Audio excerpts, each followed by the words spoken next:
नमस्कार दोस्तों, मैं आशित त्यागी युग करवट यूट्यूब चैनल पर आपका स्वागत करता हूं। खबरों के पोस्टमार्टम में 3 विषयों पर बात करूंगा। पहला, दिल्ली में नगर निगम मेयर के चुनाव के बारे में बात करूंगा। सुप्रीम कोर्ट ने आज आम आदमी पार्टी की मेयर पद की उम्मीदवार शैली ओबरॉय की याचिका की सुनवाई के लिए 3 फरवरी को सूचीबद्ध करने पर सहमति दे दी है, जिसमें दिल्ली के मेयर का चुनाव समयबद्ध तरीके से सुनिश्चित करने के निर्देश की मांग की गई थी। मुख्य न्यायाधीश DY चंद्रचूड़ की अध्यक्षता वाली पीठ ने MCD के लिए महापौर चुनाव जल्द कराने पर वकीलों की दलीलों पर ध्यान दिया। CJI ने कहा इसे 3 फरवरी को सूचीबद्ध किया जाएगा। राष्ट्रीय राजधानी में महापौर का चुनाव पिछले मंगलवार को दूसरी बार ठप किया गया था, क्योंकि उपराज्यपाल द्वारा नियुक्त पीठासीन अधिकारी ने कुछ पार्षदों को हंगामे के बाद दिल्ली नगर निगम हाउस को अनिश्चित काल के लिए स्थगित कर दिया था। निर्वाचित पार्षदों की शपथ के बाद पीठासीन अधिकारी ने महापौर और उप महापौर के चुनाव की तैयारी कराने के लिए बैठक स्थगित की थी। उसी दौरान भाजपा पार्षदों ने मुख्यमंत्री अरविंद केजरीवाल और उप मुख्यमंत्री मनीष सिसोदिया के खिलाफ नारेबाजी शुरू कर दी थी। तो अब इस मामले पर दिल्ली नगर निगम का मेयर का चुनाव को लेकर 3 फरवरी से सूचीबद्ध हो जाएगा। इस पर सुनवाई शुरू हो जाएगी। अगले साल देश में आम चुनाव होने हैं, जिन्हें हम सामान्य भाषा में लोकसभा का चुनाव कहते हैं। चुनाव की तैयारी के लिए भारतीय जनता पार्टी समेत सभी विपक्षी दलों ने भी प्रयास शुरू कर दिए हैं। भाजपा पूर्ण बहुमत के साथ सत्ता में वापस आना चाहती है, तो विपक्ष भाजपा को रोकना चाहता है, लेकिन इसके लिए विपक्ष की एकजुटता जरूरी है, जो अभी दिखाई नहीं दे रही है। इस मामले को लेकर देश में कई सर्वे हुए हैं। सर्वे की रिपोर्ट पर एक नज़र डालते हैं। सर्वे में देश की जनता का मूड भापने का प्रयास किया गया है। सर्वे में लोगों से सवाल किया गया कि अगर आज देश में लोकसभा चुनाव हो तो सरकार किसकी बनेगी, किस पार्टी का कैसा प्रदर्शन रहेगा। इस सवाल के जवाब में बहुमत NDA के पक्ष में, यानी कि मोदी सरकार के पक्ष में आया है। हालांकि कांग्रेस के प्रदर्शन में सुधार हुआ है। ये बहुत चौंकाने वाली बात है। अभी यह कहना मुश्किल है कि कांग्रेस कितना बढ़ेगी।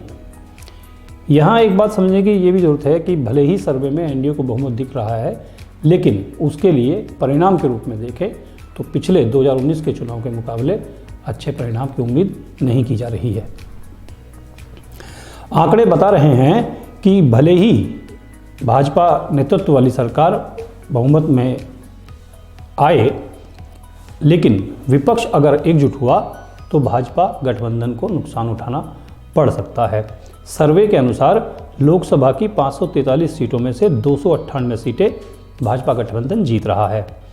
कांग्रेस के नेतृत्व वाला UPA 153 सीटों तक जाता दिख रहा है। अन्य के खाते में 92 सीटें जा सकती हैं। प्रतिशत की बात करें तो NDA को 43, UPA को 30% और अन्य को 27% वोट मिलता इस सर्वे में दिख रहा है। यहाँ ये भी बता दें कि वर्ष 2019 के चुनाव में भाजपा गठबंधन को 353 सीटें मिली थी। इसमें अकेले भाजपा ही 303 पर थी। इस सर्वे में जो घटकर 286 हो गया है। वर्ष 2019 के चुनाव के मुकाबले अगले साल होने वाले चुनाव में 55 सीटों का नुकसान भाजपा गठबंधन को दिख रहा है, जिसमें 17 सीटें भाजपा की झोली से जाती हुई दिख रही हैं। ऐसे में अगर विपक्ष एकजुट हुआ तो भाजपा को नुकसान पहुंचा सकता है, ये हम पहले बता चुके हैं। लेकिन विपक्ष के नेता अभी भी एक मंच पर आने से कतराते हैं, या यूँ कहें कि कुछ लोगों को विपक्ष के जो बड़े नेता दूसरे राज्यों के हैं उनको मंच नहीं दिया जा रहा है, उनको एक साथ नहीं लाया जा रहा है। दक्षिण से आवाज़ अलग उठती है, बंगाल से अलग उठती है, बिहार से अलग उठती है। इसलिए भाजपा के लिए ये बात बहुत अच्छी है कि विपक्ष एकजुट नहीं हो पा रहा है। अब मैं आपको एक घटना के साथ रूबरू करना चाहता हूँ। ये घटना है जिसमें एक मकान है, 2 लाशें हैं और मौत की मिस्ट्री है। इस मौत की मिस्ट्री को पुलिस खोल ही नहीं पाई। हमारे सामने कई बार ऐसे मामले आते हैं जो आम लोगों को हैरान तो करते ही हैं, पुलिस और कानून के लिए पहेली भी बन जाते हैं। इस तरह के मामलों से हर राज्य का पुलिस महकमा 2-4 होता रहता है। ये मामले चौंकाते भी हैं और दहशत भी पैदा करते हैं। ऐसा ही एक मामला करीब 8 साल पहले कोलकाता शहर में आया था, जिसमें पुलिस उलझ कर रह गई थी। पश्चिम बंगाल की राजधानी और देश का मशहूर शहर कोलकाता, इस शहर में एक पॉश इलाका है रॉबिन्सन लेन। वहाँ 77 वर्षीय अरविंदो डे अपने बेटे पार्थ डे और बेटी देवजानी के साथ रहा करते थे, जबकि अरविंदो की पत्नी का देहांत कुछ साल पहले हो चुका था। पार्थ पढ़ाई लिखाई में अच्छा था। कुछ साल पहले तक वो एक बड़े कंपनी में जॉब करता था। देवजानी एक स्कूल में टीचर के तौर पर काम कर रही थी। उसके परिवार में 2 पालतू कुत्ते भी थे जिन्हें देवजानी बहुत प्यार करती थी।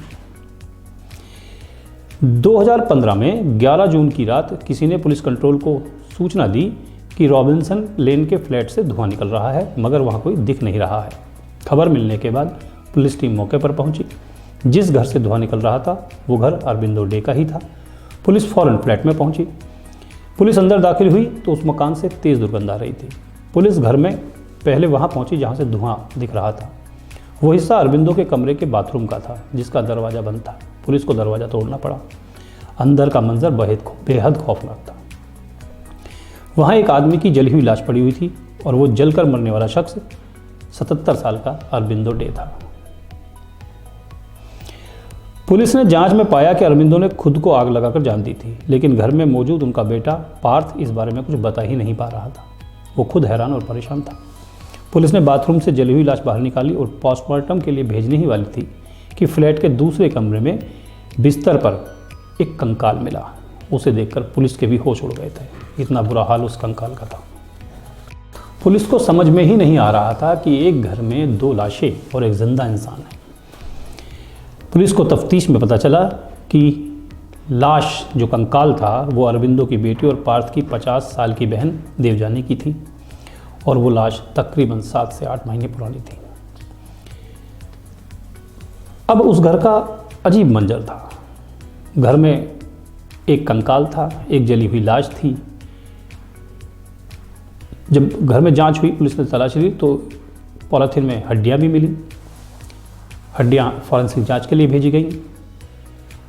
सब कुछ होने के बाद पुलिस के सामने एक ही बात थी कि घर में एक ही व्यक्ति जिंदा था, पार्थ। पार्थ को हिरासत में लिया गया। खूब पूछताछ हुई लेकिन पहेली नहीं सुलझी। पार्थ ने पुलिस को बताया कि उसकी बहन देवजानी को उनके पालतू कुत्तों से बहुत प्यार था, मगर एक एक करके दोनों कुत्तों की मौत हो गई। उसके बाद से देवजानी को गहरा सदमा लगा और दुखी होकर उसने खाना छोड़ दिया। इसी वजह से उसकी तबीयत बिगड़ने लगी। वो इलाज भी नहीं कराना चाहती थी। नतीजा ये हुआ कि उसकी देवजानी की मौत हो गई। पुलिस को पता चला कि पार्थ डे अपनी बहन देवजानी से बहुत प्यार करता था। यही वजह थी कि मौत के बाद भी उसने अपनी बहन का अंतिम संस्कार नहीं किया। वो उसकी लाश को बिस्तर पर ही रखता था जैसे वो जिंदा हो। पुलिस ने देखा कि जिस बिस्तर पर देवजानी कंकाल है वहाँ खाना भी पड़ा हुआ था। जब इस बारे में पार्थ से पूछताछ हुई तो पार्थ ने बताया कि वो अपनी बहन की आत्मा को खाना खिलाता है। इसे सुनकर पुलिस के होश भी उड़ गए। पुलिस को कुछ समझ में नहीं आ रहा था। पुलिस ने मामले की छानबीन के दौरान पार्थ को डॉक्टर के पास भेजा, उसकी जांच कराई। पुलिस ने बताया कि मेडिकल जांच में पार्थ मानसिक रूप से बिल्कुल ठीक था। पुलिस को पार्थ डे के कमरे से कई डायरियाँ भी मिली थी। पार्थ ने डायरी में अपनी ज़िंदगी से जुड़े दुखों को बयां किया था। एक जगह उसने लिखा था कि उसकी माँ उसे नपुंसक समझती है और इसी वजह से वो अपनी माँ से हमेशा नाराज़ रहता है। पार्थ की डायरी में कई ऐसे किस्से थे जिन्हें सुनकर हर कोई हैरान था। उसने यहाँ तक लिखा कि एक बार उसकी बहन ने उसके साथ शारीरिक संबंध बनाने की कोशिश भी की थी। इसके अलावा बहुत सारी घटनाएँ, बहुत सारे जिक्र उसने अपनी डायरी में की थी जिन्हें सुनकर हर कोई हैरान था। पुलिस ने इस मामले में पार्थ के पिता और बहन की मौत को अलग अलग मानकर जांच की थी। पुलिस किसी एंगल को छोड़ना नहीं चाहती थी। जांच के दौरान पुलिस ने बताया कि इस मामले में अरबिंदो के एक बड़े भाई का भी नाम आया था, क्योंकि उन दोनों के बीच प्रॉपर्टी को लेकर कुछ विवाद था। लेकिन जांच में उस भाई के खिलाफ पुलिस को कोई क्लू नहीं मिला, कोई साक्ष्य नहीं मिला। पुलिस ने इस केस में चार्जशीट दाखिल कर दी थी। पुलिस के हाथ चार्जशीट दाखिल करने से पूरी खाली थे। कोई नतीजा पुलिस की जांच में नहीं निकला, लेकिन ये घटना आज भी लोगों के जहन में है। अब गाजियाबाद और आसपास की कुछ खबरों पर नजर डालते हैं।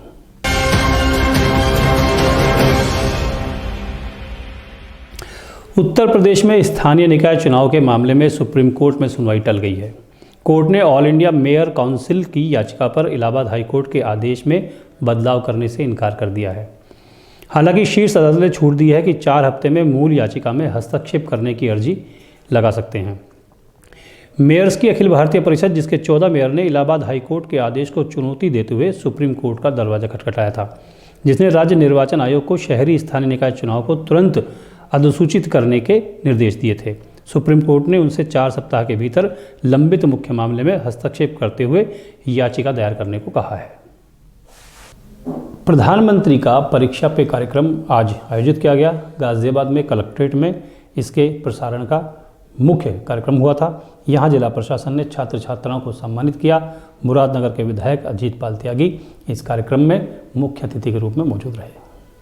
गाजियाबाद के सभी स्कूलों में परीक्षा पर चर्चा कार्यक्रम का लाइव प्रसारण किया गया।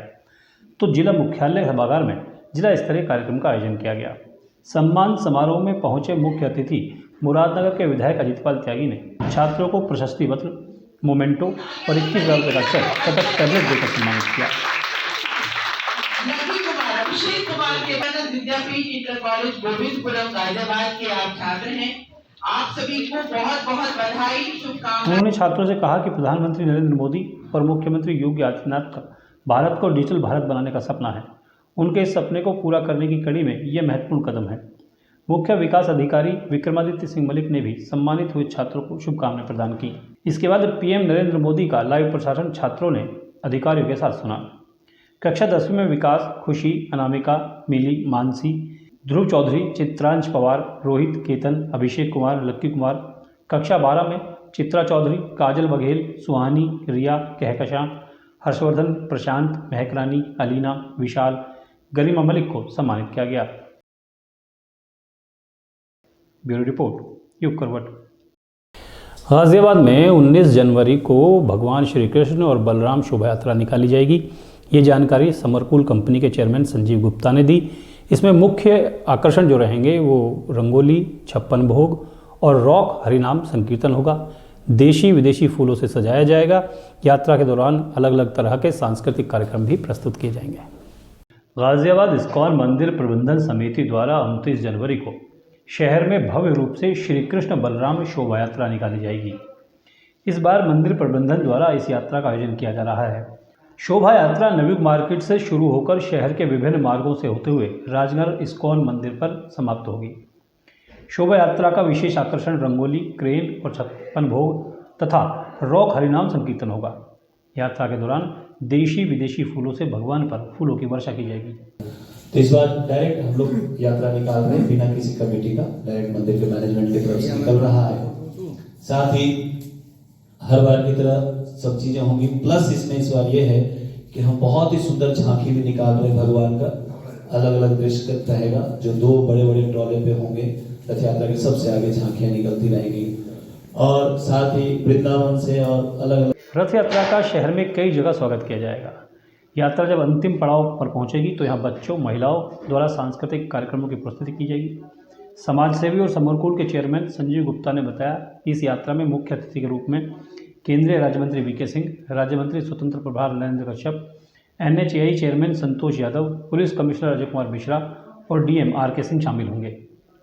इसमें जो हमारे गणमान्य व्यक्ति आ रहे हैं, विशिष्ट अतिथि, प्रशासनिक अधिकारी, व्यवसायी, जैसे अपने श्री जनरल वीके सिंह साहब, मंत्री सड़क परिवहन एवं राज्य मंत्रालय उत्तर प्रदेश, श्री संतोष कुमार यादव जी चेयरमैन NHAI, श्री राकेश कुमार सिंह जी जिलाधिकारी गाजियाबाद, श्री अजय कुमार मिश्रा जी कमिश्नर गाजियाबाद, डॉक्टर अनिल अग्रवाल राज्य प्रशासन, श्री नरेंद्र कुमार कश्यप जी मंत्री पिछड़ा वर्ग कल्याण, श्री नीरज सिंह जी, श्रीमती आशा शर्मा जी, श्री बलदेवराज शर्मा जी, श्री निपुण अग्रवाल जी, श्री अशोक गोयल जी, श्री अजीतपाल त्यागी जी, श्री सुनील शर्मा जी, श्री अतुल गर्ग जी।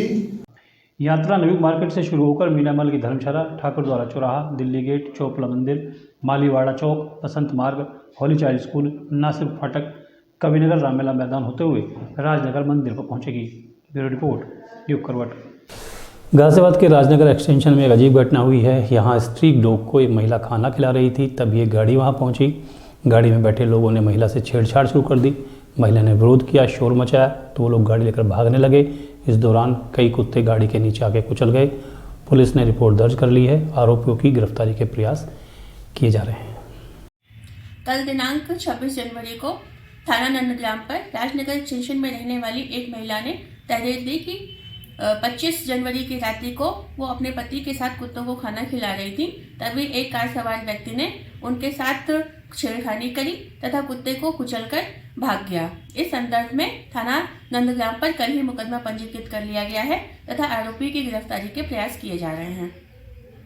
25 जनवरी को मोदी नगर में दो पक्षों में झगड़ा हुआ था, तब उनमें समझौता करा दिया गया था। 26 जनवरी को एक पक्ष ने दूसरे पक्ष के घर पर हमला कर दिया, जिसमें कई लोग घायल हुए। पुलिस ने मामला दर्ज किया। इस घटना की एक वीडियो भी वायरल हुई। वीडियो के आधार पर ही पुलिस ने आरोपियों की गिरफ्तारी की है। दिनांक 25/1/2023 को थाना मोदी नगर के गोविंदपुरी क्षेत्र में दो पक्षों के बीच में कबूतरबाजी को लेकर कहासुनी हो गई, जिसके पश्चात दिनांक 26/1/2023 को आकाश का जो पक्ष था वो लोग नगेंद्र जो दूसरा पक्ष था उसके घर पर गए और वहाँ पर उन्होंने लाठी डंडों और बेल्ट वगैरह से उनके साथ में मारपीट की, जिसका एक वीडियो भी वायरल हुआ है। इस संबंध में जो एग्रेसर पक्ष है उसके खिलाफ अभियोग पंजीकृत किया गया है व अभियुक्तों को हिरासत में लेके आगे की वैधानिक कार्रवाई की जा रही है। गाजियाबाद में रंगीलो भारत कार्यक्रम का आयोजन किया जाएगा। अल्टीमेट डांस एकेडमी इस कार्यक्रम को करा रही है। ये कार्यक्रम 29 जनवरी को होगा। इसमें नृत्य और गायन की अनेक प्रतियोगिताएं कराई जाएंगी। अल्टीमेट डांस एकेडमी की तरफ से हो रहा है और हमारे संजीव गुप्ता जी इसके मुख्य अतिथि हैं और इसमें हमने इसका प्रोग्राम का नाम रखा है रंगीलो भारत हो रहे हैं, जिसमें सिंगिंग कंपटीशन है, डांस कंपटीशन है, बच्चों की वेशभूषा फैंसी ड्रेस हर प्रांत के बच्चे बनकर आएंगे और लास्ट में हमने इस बार अपनी लेडीज़ को घर से बाहर निकाला है। कुछ प्रोग्राम लेके कैटवॉक, नृत्य और नृत्य नाटिका लेके वो हमारे बीच में प्रस्तुत हो रही हैं। आज़ाद समाज पार्टी के कार्यकर्ताओं ने जिला मुख्यालय पर प्रदर्शन किया। इन लोगों ने पार्टी अध्यक्ष चंद्रशेखर के लिए सुरक्षा की मांग की है। दरअसल 20 जनवरी को मुजफ्फरनगर में विधायक मदन भैया और चंद्रशेखर के वाहनों पर हमला किया गया था। उसी को देखते हुए सुरक्षा की मांग की जा रही है। साथ में कतौली विधानसभा में जो गाड़ी की तोड़फोड़ हुई है, मनुवाद लोगों ने जो तोड़फोड़ की है उसके विरुद्ध में उसके गिरफ्तारी के में हम अपना एक ज्ञापन सौंप रहे हैं कि और हमारे माननीय राष्ट्रपति की सुरक्षा की जाए। गाजियाबाद में एक व्यापारी ने मॉल संचालक से जान को खतरा बताया है। उसने मॉल संचालक पर प्रबंधन पर कई तरह के आरोप लगाए हैं। उसका आरोप है कि 9 साल का उसका एग्रीमेंट हुआ था, लेकिन 4 साल बाद ही उससे दुकान खाली कराने के लिए कहा जा रहा है। उसने मारपीट का भी आरोप लगाया है। पुलिस को शिकायत दी है, पुलिस ने रिपोर्ट दर्ज कर ली है। के बाद इन्होंने जो है कहा जी हमने तो आपको नोटिस दे दिया खाली कराने का नोटिस दे दिया। मैंने भैया हमारा तो 9 साल का लीज पे है, तो आप कैसे पहले से खाली करा सकते हो? तो कह रहे नहीं वो हमने नोटिस दे दिया और उसी हिसाब से खाली करना होगा उसे। मैं नोटिस का जवाब देता हूँ। नोटिस के अंदर उन्होंने लिखा कि आपका खाना खराब है, आपका डेकोरेशन बेकार है। तो मैंने कहा मेरे मॉल के अंदर इससे अच्छी डेकोरेशन नहीं है किसी की भी। तो इनका नहीं है, इन्होंने फिर नोटिस भेज दिया 3 दिन के अंदर खाली कीजिए, नहीं तो जो है तुम्हारा सामान सब कर लिया जाएगा। तो इन्होंने फिर लाइट काट दी तो एकदम घबराहट सी हुई। तो 4 तारीख को इन्होंने लाइट काटी। हाँ, इसी जगह 5 तारीख को इन्होंने 2 लाख की में से डिमांड करी।